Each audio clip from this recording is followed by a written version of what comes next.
The morning sky was still dark when 12-year-old Julia sat up on her mat. Her tiny hands reached out for the wooden tray beside her bed, where a pile of small, ripe oranges waited. She had washed them the night before. One by one, she began to arrange them in a bowl, gently checking for bruises. Today she would go to the market again. Maybe she'd sell enough to buy bread. Maybe not. From the other room, low voices drifted in. Her mother and grandmother were arguing again. "I told you, Mama, the money is finished." Her mother's voice trembled. "But what of the money from the last batch?" Her grandmother whispered back. "I used it for Kenny's medicine. He's still burning up. He couldn't even eat yesterday." There was silence for a moment. Then the grandmother sighed deeply, the way someone sighs when they have no answers left.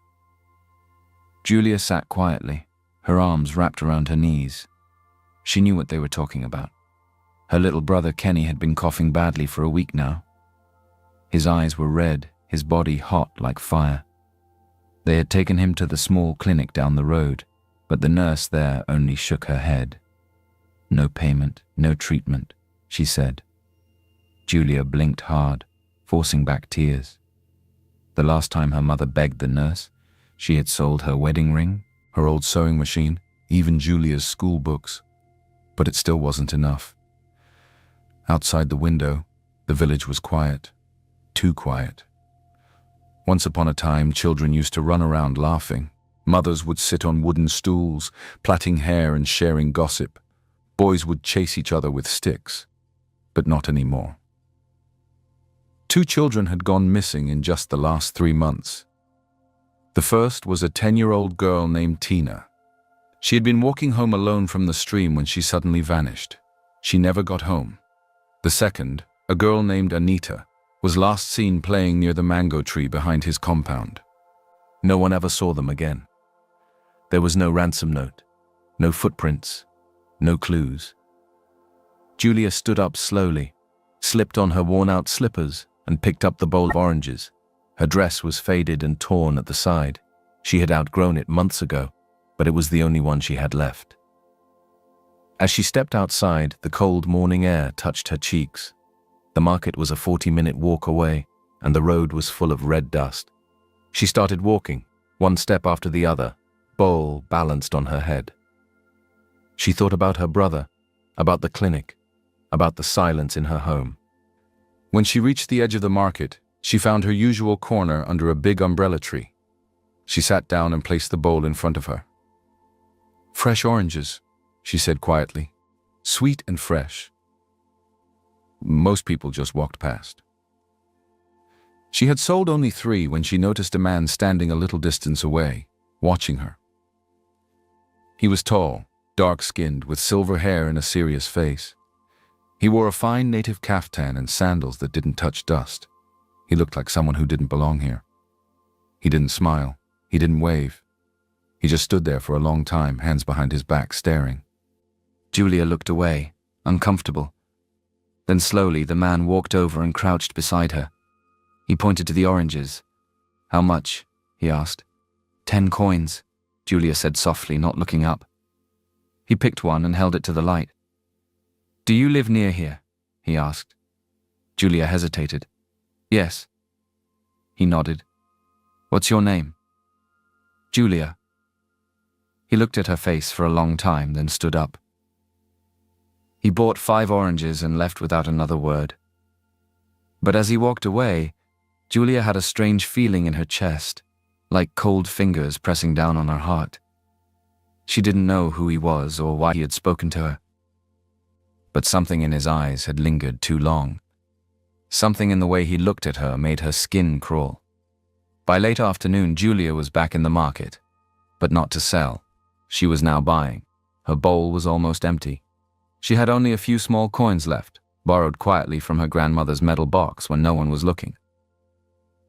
She walked over to a woman sitting beside a basket of herbs. The woman's name was Mrs. Sarah, and she was known to be kind sometimes. Julia held out the coins with both hands. "Please, I need something for fever." Mrs. Sarah looked at her face, then down at the coins. "This one isn't enough, my dear," she said gently. Julia lowered her head. My brother is very sick. Please, Ma. Mrs. Sarah sighed. She tore off a smaller piece of dried leaves and wrapped it in old newspaper. Boil this one with water. Let him drink small. But if his eyes roll back again, take him to the clinic. Thank you, Julia whispered. As she turned to leave, something made her look up. Across the road, beside a wooden stall that sold palm oil and yams, stood an old man in clean clothes. He wasn't from around here, that much was clear.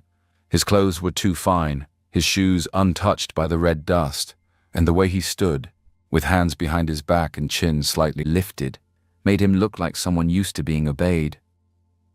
He was dark-skinned, elderly, with a neat silver beard and steady eyes. His name, though Julia didn't know it yet, was Mr. James Johnson. He wasn't buying anything, just standing there, watching. He saw Julia. Their eyes met, and Julia ran off quickly. Then, without a word, he turned and walked over to Mrs. Sarah's table. That girl, he said softly. What's her name? Mrs. Sarah looked up, surprised. Julia. She's a good girl. Her brother is sick. James nodded slowly. Does she come here every day? Almost. James gave a small nod and left. He didn't buy anything. That evening, just before sunset, Julia sat outside her small house peeling one of the leftover oranges. Her brother Kenny lay beside her on a thin mat. His breathing was shallow, his lips were dry. The mother Mary had tried everything, palm oil, cold water, even prayers. Nothing had worked. They were waiting for the fever to break. That was when they heard the sound. It wasn't the sound of a kiki or a bike. It was quiet and smooth, the kind of car sound they only heard in the city far away. They stepped outside. A black car was parked just outside their compound. Clean, shiny, and expensive looking. The windows were tinted. The tires were new. It didn't belong here. Then the back door opened, and Mr. James Johnson stepped out. He wore a long blue native outfit. His shoes were polished. He held a small brown envelope in his hand. He didn't look around. He walked straight toward them. Good evening, he said calmly. Mary narrowed her eyes. Good evening. I came to see your daughter, he said. Julia stepped back. She felt her chest tighten. James continued. Her name is Julia, right? Why are you looking for her? James was calm, his voice soft but firm. I saw her today, at the market. She reminded me of someone. Mary didn't say anything. He brought out the envelope and held it in both hands. I want to make you an offer, he said. A bride price. Julia's grandmother Ruth stepped out of the house, holding a small broom. What did you say? I want to marry your daughter, James said. No, Mary said quickly. She's a child and you are, well, mature. I understand, he replied. But your son is dying, and I can help. Mary's eyes filled with tears. You don't even know us. I don't need to, James said. Sometimes we do the right thing without needing to explain it. Mary looked at the envelope. It was thick. James added quietly, with this, Kenny will be treated tonight. You will have food for months. Rent, clothes, school. Mary shook her head. This is not how we do things. You can go with your money. Then she turned away. Later that evening, just a few hours after Mr. James left, the sky outside had turned dark, and the lamp inside their small room cast long shadows on the cracked walls. The house was quiet. Too quiet, except for the weak sound of Kenny's breathing.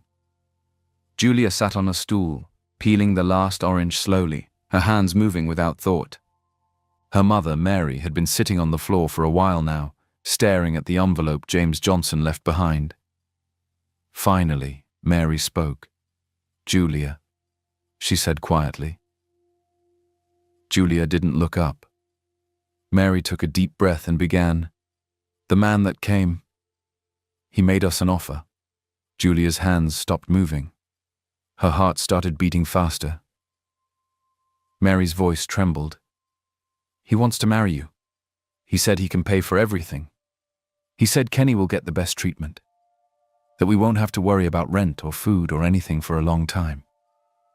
Julia turned slowly to face her. "No," she said, her voice hard. "He's old, Mama. He's even older than Grandpa was before he died. I don't want to be sold to an old man." Tears welled up in Mary's eyes. "I know, my child. I know. But Kenny is—" "I don't even know him," Julia shouted suddenly, her voice shaking. "Why me? Why must I be the one to suffer? I'm just 12. Mary's shoulders dropped. Her hands covered her face and she began to cry.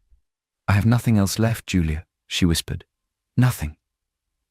Before Julia could respond, a strange sound filled the room. A choking noise. They both turned to see Kenny lying stiff on the mat, his eyes rolled back, his small body jerking. "Jesus!" Mary screamed. "Kenny!" Julia dropped the orange and ran to him. His limbs twisted in pain, his teeth clenched, his little hands slapped against the floor as if reaching for something. "Help me carry him!" Mary cried. Together they lifted him and ran into the night, barefoot on the red earth, heading straight to the small local clinic. The lights were on inside, and a nurse was at the counter. "Please," Mary begged, tears streaming down her face. "My son is dying. Please help him." The nurse looked up slowly, then at the boy. "Where is your deposit?" "We don't have any money now," Mary said. "But we will pay, I promise. Just help him." "No deposit, no treatment," the nurse said coldly. "But he's a child, please," Julia begged. The nurse looked away. They stood there, holding Kenny, whose body had now gone limp. After a long moment, Mary turned around slowly, holding her son close. And they walked home, broken. That night, inside their room, Julia sat in silence, her eyes red and swollen. Her hands were still shaking. She looked at Kenny, now breathing faintly again, sleeping under a thin wrapper. Then she looked at her mother. "I'll do it," she whispered. Mary lifted her head. "What?" "I'll marry him," Julia said, wiping her tears with the back of her hand. "If it will save Kenny, I'll do it." Mary didn't say anything. She only cried harder. The next morning, Mr. James Johnson returned. Julia stood by the door. James looked at her and spoke gently. "He'll be taken to a private hospital this evening. The best care. I already made the call." Julia didn't respond. She just nodded. But deep inside her, something didn't feel right. There was something about the way he looked at her. Something in his calm voice. The way he moved slowly. The way he smiled without showing teeth. He hadn't touched her. He hadn't said anything wrong. But still, something about him made her heart feel heavy, like a stone had been placed inside her chest. And she didn't know why. The sun had barely risen when the small compound began to fill with quiet movement. There were no drums, no songs, no laughter. Only the low sound of slippers on dry earth, the clink of metal plates, and the rustle of old wrappers.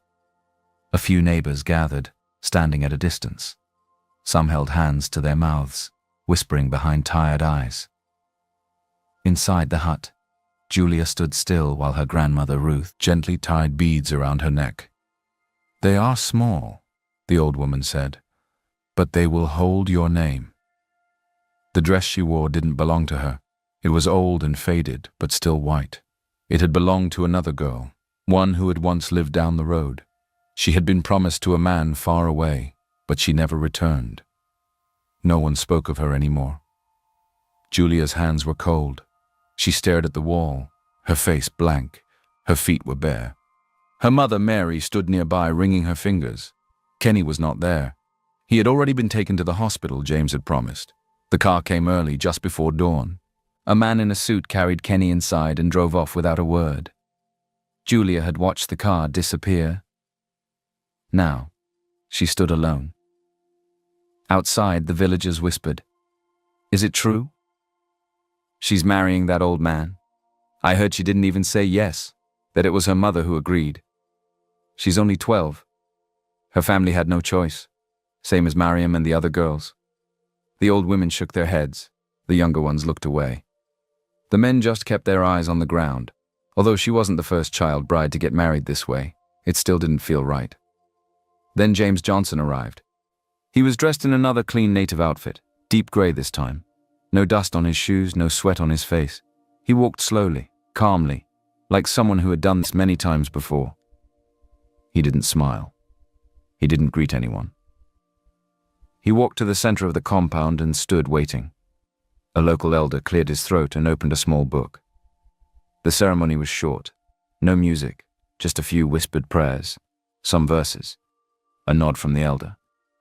James said yes, in a quiet voice, when asked if he took Julia as his wife. Julia said nothing. No one forced her to speak. No one asked her twice. She simply stood there, her head bowed, her eyes fixed on the dry ground beneath her feet. There were no rings, no dancing, no gifts. Just stares. Just silence. When it ended, James turned and began to walk back to his car. Julia followed behind, holding nothing. As they walked past the crowd, people parted without speaking. Some turned their faces away, others stared openly. A woman muttered, "That man didn't even look at her." Another whispered, "His face, like stone." And someone else added, "Something's not right. I can feel it." James opened the car door for Julia. She stepped inside without a word. The drive was long, up a quiet hill, past the edge of the village, into a part of town she had never seen. Then, at the top of the hill, she saw it.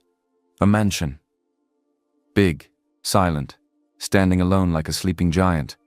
Tall gates, clean walls, glass windows that reflected the sky. The car stopped. James stepped out first. He walked to the door and unlocked it. Julia followed, still silent. Inside, the air was cold, too clean, too quiet. No pictures on the walls, no family voices, no warmth. James led her to a small room with a bed, a chair, and folded clothes on the table. "This is your room," he said. Then he turned and walked away without another word. And just like that, she was alone. The door closed behind her with a soft click. Julia stood alone in the room. The silence was thick. No voices, no footsteps, just the quiet hum of the ceiling fan and the sound of her own heartbeat. The walls were cream-colored. The floor was tiled. Everything looked too clean, too perfect. A small bed stood in the middle of the room, covered with white sheets. There was a wooden chair by the window, a soft rug, and a folded nightgown lying neatly on the edge of the mattress. She didn't sit. She didn't cry. She just stood there, frozen. The gown she wore still hung loose on her thin frame. Her hands were cold. Her mind was full of things she had heard, whispers from older girls, warnings from market women. He will take what he wants. They always do. You're his wife now. Just close your eyes and don't fight it. Julia sat slowly on the edge of the bed. She pulled her knees to her chest and stared at the wall. She was too tired to think, but her body refused to rest. Minutes passed. Then the door opened. Mr. James stood there quietly, holding a small tray. He stepped in slowly and walked over to the table. On the tray was a steaming bowl of soup and a neatly folded napkin. He didn't look at her long. He simply set the tray down, turned to her and said gently, "You should eat." It was the first time he had spoken directly to her. His voice was soft, almost kind. Then he turned and walked to the door connecting her room to the next one. Without another word, he stepped through it. Julia heard the sound of a key turning. She sat there in shock. No touch, no harsh words, no strange requests, just a bowl of soup. She looked at it, steam rising slowly into the air. She didn't know what to think. This was not what she had expected, not what she had feared. She just sat there and stared. The soup had gone cold. The fan turned slowly above her head, casting shadows across the ceiling. Her fingers clutched the edge of the blanket, but her mind would not rest. Even after what had happened, or what hadn't happened, her body refused to relax. The silence in the house was not peaceful. It was the kind of silence that made your heart race louder, the kind that made your thoughts louder too. She lay down, then sat back up, then stood by the window for a while. When she could no longer bear it, She walked to the door. It was unlocked. Slowly, carefully, she stepped into the hallway. The corridor was wide and cool, with soft lights glowing along the walls. Her bare feet made no sound on the floor. Everything looked so perfect. Too perfect. The curtains were smooth, the shelves lined up, and the air smelled like lemon polish and something else she couldn't name.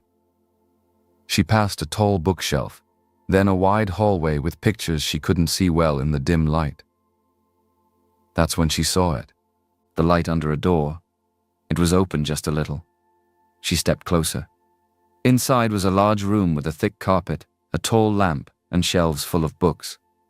And there, in the middle of the room, sat Mr. James, dressed in a plain robe, seated in a brown leather armchair. He was not reading. He was just sitting there, hands on his lap, staring into space like he was listening to something only he could hear. Julia stood by the door, unsure whether to go in. Then he spoke without looking at her. Couldn't sleep. She hesitated, then walked in slowly. He looked at her now, his eyes softer than she remembered. "Come," he said quietly. She stepped forward. He reached to the small table beside him and picked up a thin notebook, handing it to her. "You should write," he said, "even if it's just your thoughts." Julia stared at the notebook, confused. "Why?" "Because stories make sense of things," he said gently, then added, almost as a whisper, "And I think you'll need that soon." She looked at him again. His face was calm, but there was something tired in his eyes, something far away.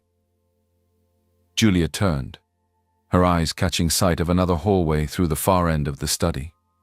There was a door there, heavy dark wood, with a strange brass handle. "What's in that room?" she asked quietly. James didn't move. His voice came soft and slow. "Some doors aren't ready to open yet."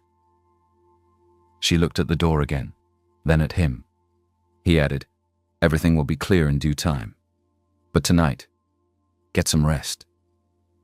Julia didn't ask any more questions. She walked out slowly, notebook pressed against her chest. Back in her room, she sat on the bed, watching the cover of the notebook for a long time. Then, for the first time that night, she laid her head down on the pillow and closed her eyes.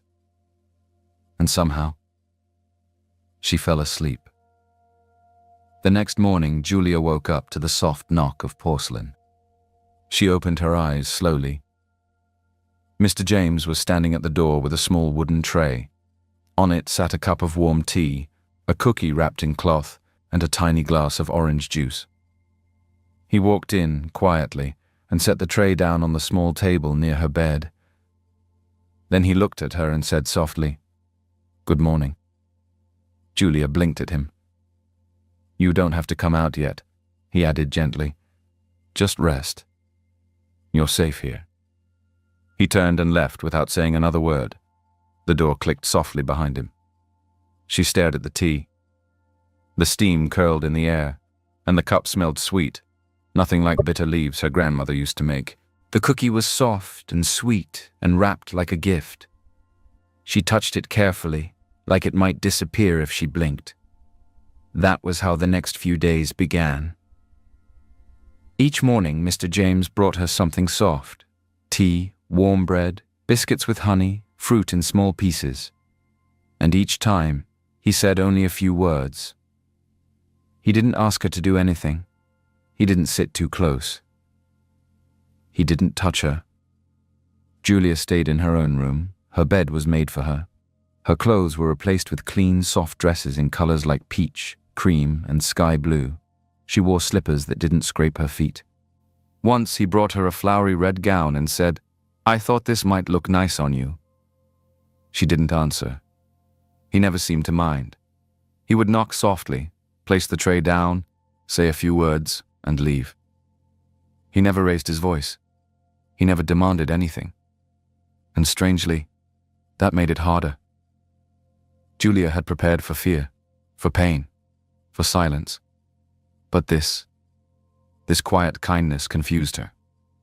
He treated her like glass, not the kind you hide in a cupboard out of pity, but the kind you place on a shelf with soft lights because it's special. She didn't know what to do with that. Each night, she wrote in the notebook he gave her. Sometimes she drew. Sometimes she only wrote her name over and over again. Once she wrote, "Why is he being nice?" She didn't know the answer. Then one morning he came to her door and knocked twice. "Would you like to visit your family today?" he asked. Julia looked up. Her heart jumped. "Really?" "Yes," he said with a faint smile. "I already sent word. They'll be home." The car was waiting outside. It was the same one that had taken her brother away. The ride was quiet. She sat in the back seat alone, her fingers pressed against the window. When they reached her home, she saw her mother standing outside with a wrapper tied tightly around her waist. Her grandmother sat on the stool beside the fire. But what caught her eye was Kenny. He was sitting up, not lying down, not shaking, just sitting there holding a spoon and eating a small bowl of porridge. His eyes were clearer, his cheeks had color again. He looked at her, and he smiled. Julia's chest grew warm. And without meaning to, she smiled back. It was a quiet afternoon. The air inside the house was still. The clock on the wall ticked slowly. Julia sat in her room, notebook in her lap, but she wasn't writing. She'd already drawn the same flower 3 times. It was her 3rd day in the mansion. She had just returned from visiting her family. Seeing Kenny smiling and stronger had brought her a kind of relief she didn't know she needed. But now she was bored. Mr. James Johnson had gone out earlier that morning. He didn't say where. He only told her, "There's food in the kitchen. I'll be back before evening. Don't worry." She watched from the window as the black car disappeared down the hill. Now, hours later, she wandered the hallway, fingers brushing against the walls as she walked. She had already seen the study, the kitchen, the garden through the glass door. But there was one place she hadn't seen. The door at the end of the hallway. It had always been locked. But today, she noticed something different. The handle turned. It wasn't locked anymore. Julia's heart beat faster.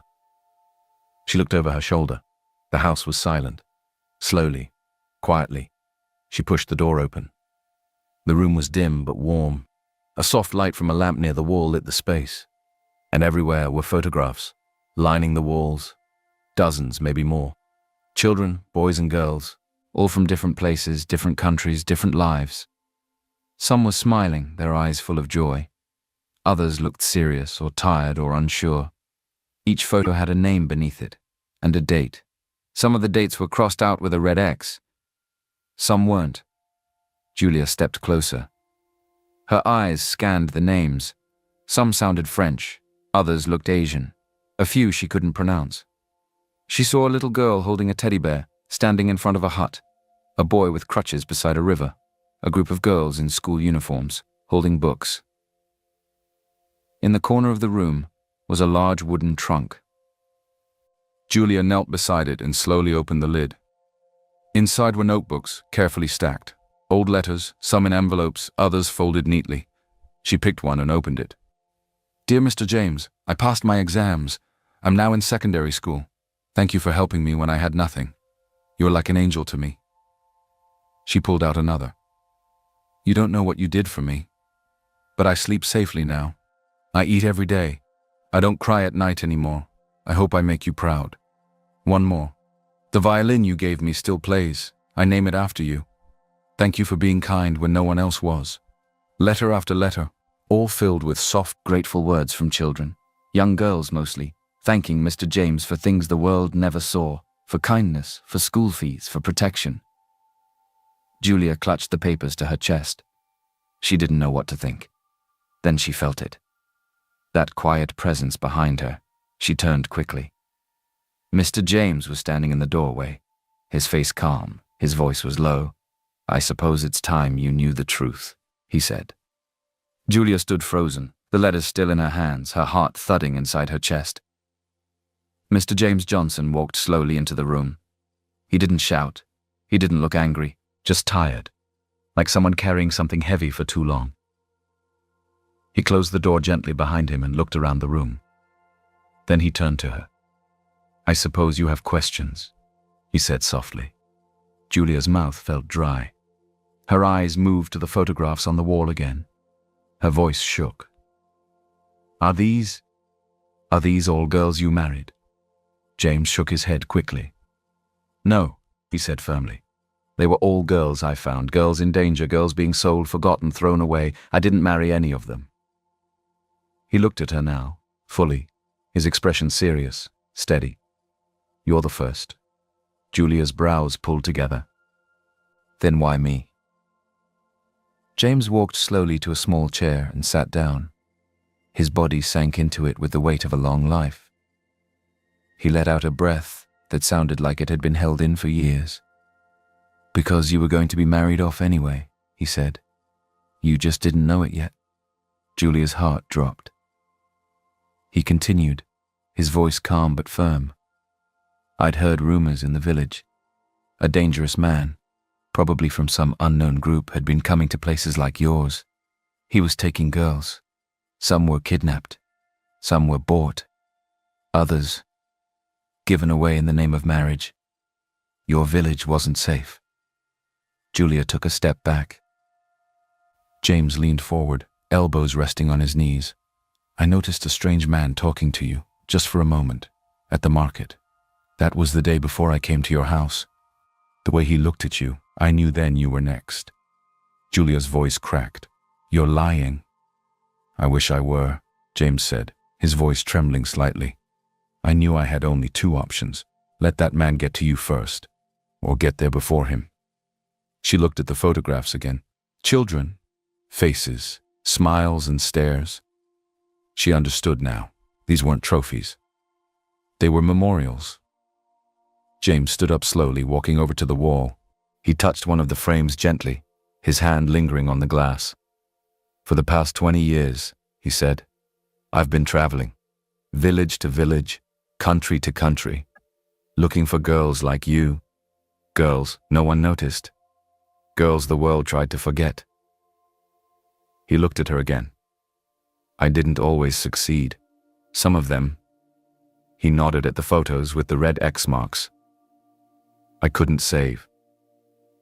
Julia felt the letters slip from her fingers. He walked back to the trunk and picked up a notebook, opening it and reading softly. "Dear Mr. James, I learned how to read. I never thought I would. Thank you for believing I could." He closed it. "Sometimes I paid for school. Sometimes I built wells.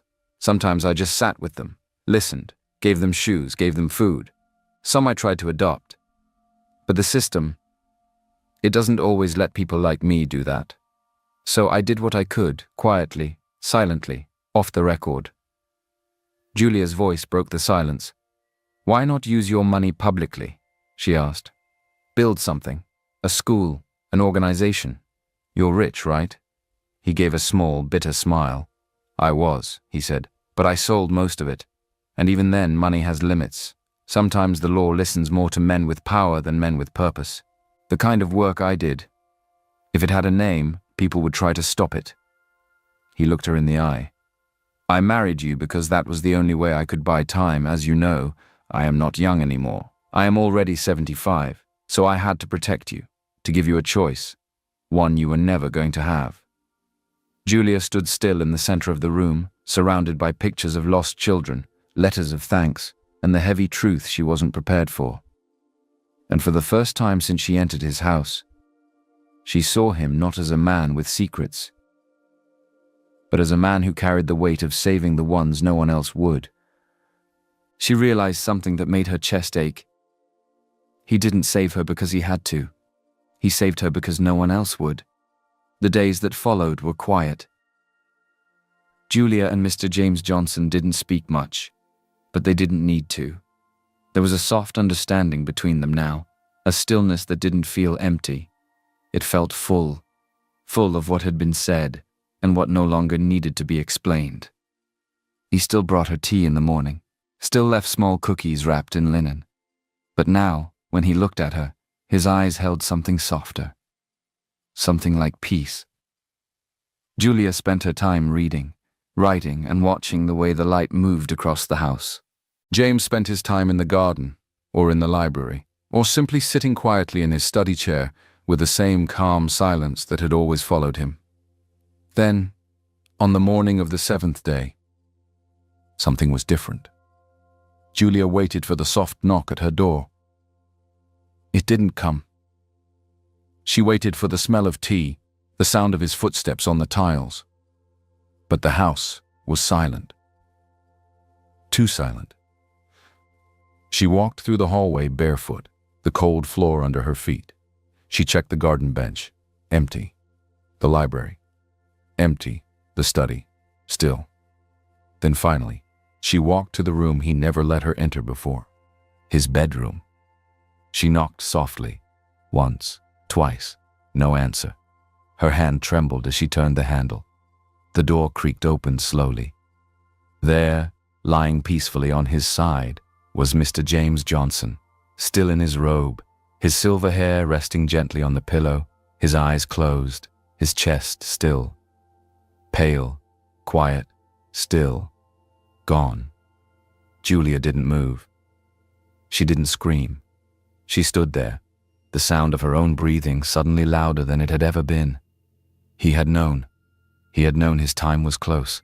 That's why he came here. That's why he moved so quickly. That's why he chose her. He had been dying. And he didn't want to leave this world without giving one last girl a second chance. She stepped forward slowly and sat beside the bed. Her hands shook as she opened the drawer beside him. Inside was a sealed envelope. It had her name written across the front. She opened it. The letter read, "Julia, if you're reading this, I'm gone. But that's okay. I've lived my life. Now it's time for you to live yours. You'll find documents in the study. Your name is now on everything I own. Land, savings, property. But the most important thing I leave you isn't money. It's freedom. Don't waste it."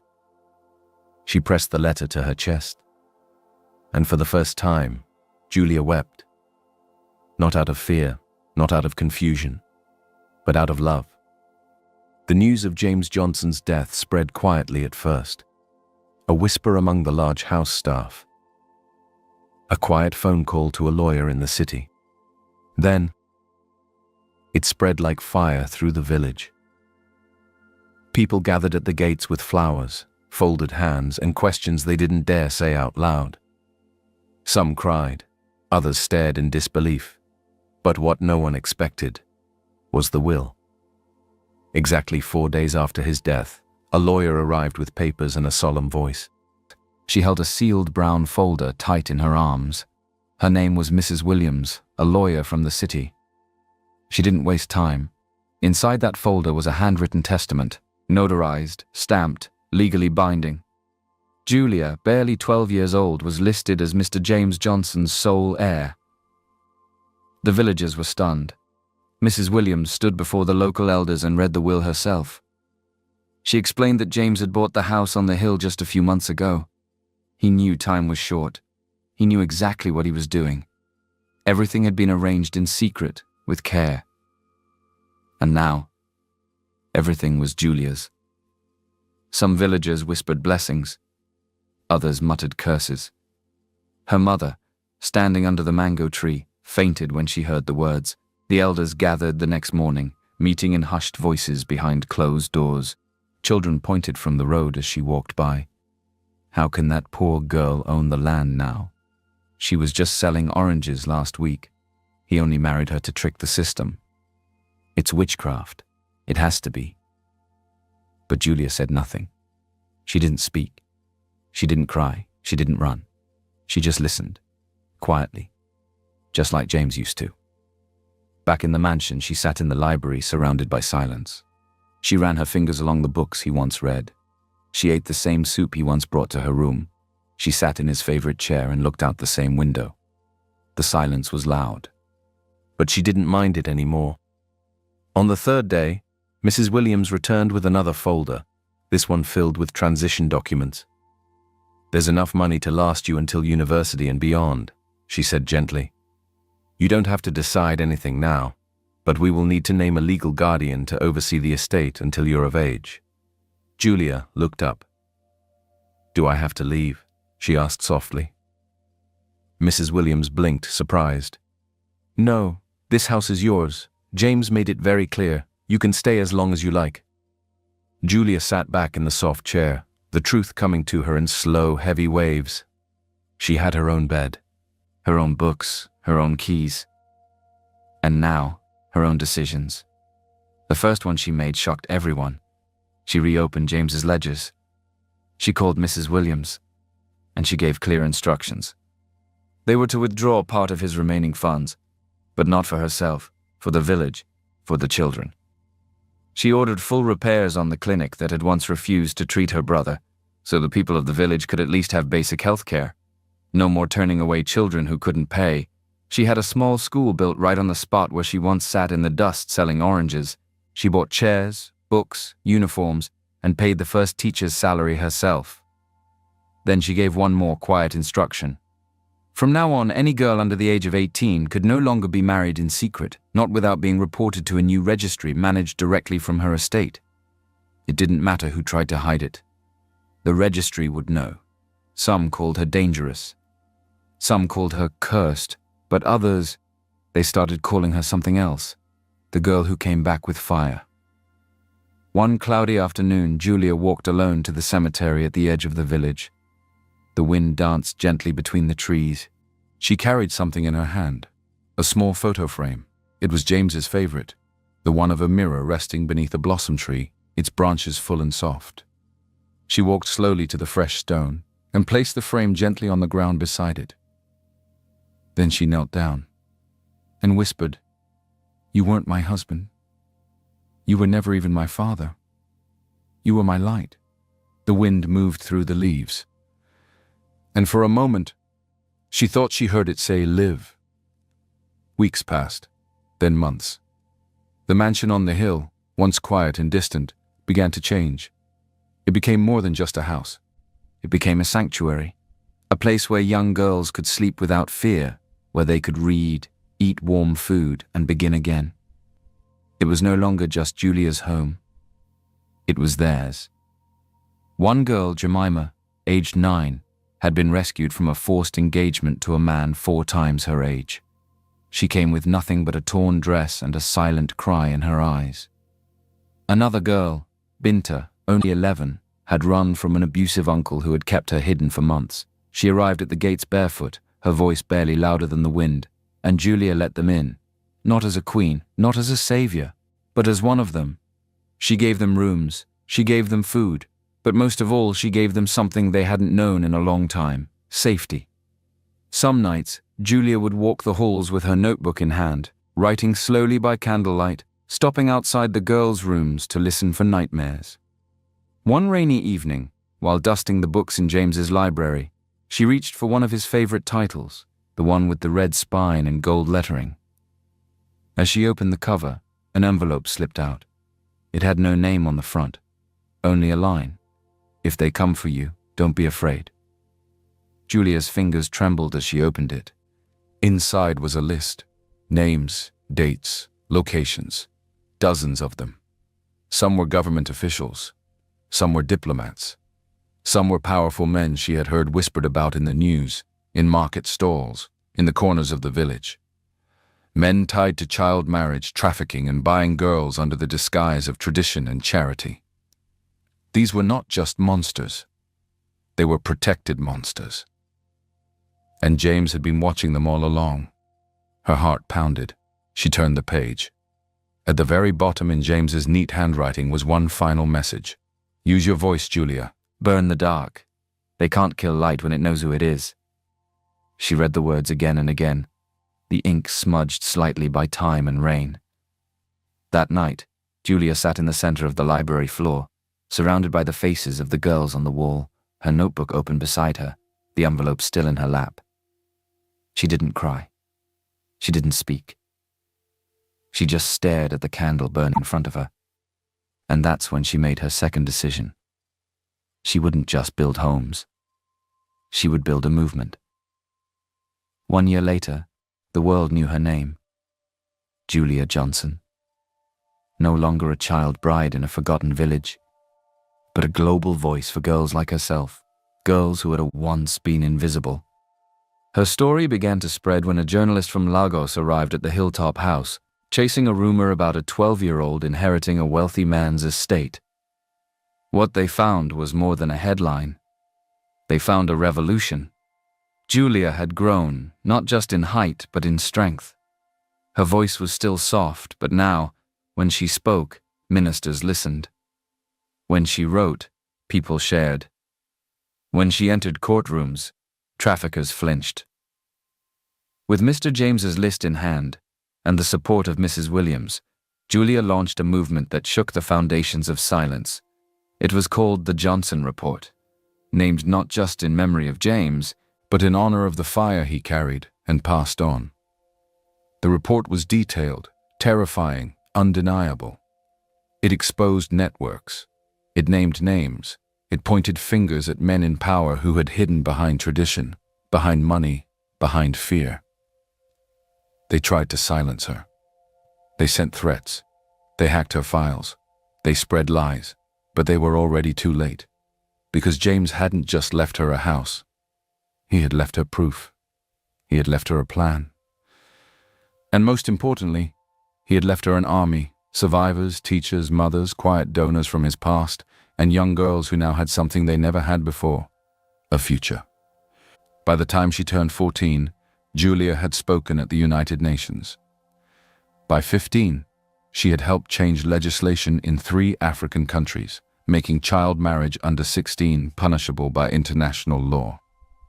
And by 16, she returned to the same dusty village where it all began, not with guards, not with cameras, but alone. She stood in front of the small school she had built, right where she once sold oranges for her sick brother.